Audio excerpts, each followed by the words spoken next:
tumekutana nayo uwezo wao uko juu. Yaani hapo kikubwa kilikuwa tunatakiwa tuhakikishe tuna maintain, kwa sababu ukiangalia tunataka kucheza mechi mfululizo nzito, umeona.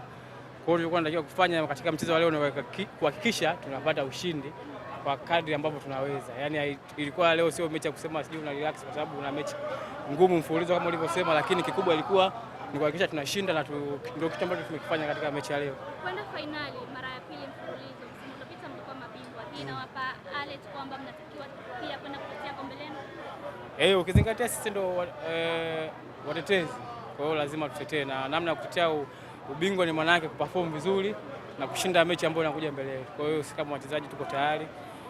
Na nawapongeza wachezaji wenzangu, leo tumeweza kufanya kazi ambayo ilikuwa ni ngumu. Tumemaliza salama na tupo katika hatua ya finali. Kwa hiyo tunasubiri mechi itakao kuja, tutajipanga na kwa plan za mwalimu tutaona namna ya kufanya ili tuweze kupata ushindi na tuweze kutetea ubingwa wetu. Kwa kipimo cha mechi hii, mpinzani yoyote aje kati ya wale wanaocheza nusu finali kesho, Simba na Mlandege? Sasa ukishafika finali yoyote anayekuja unakutana naye. Haina haja ya kuchagua kwa sababu tushaingiza mguu mmoja. Kwa hiyo haina haja ya kuchagua mtu yoyote. Alafu finali ni finali. Haimaanishi kama wacheza timu ndogo au timu kubwa. Yoyote aje.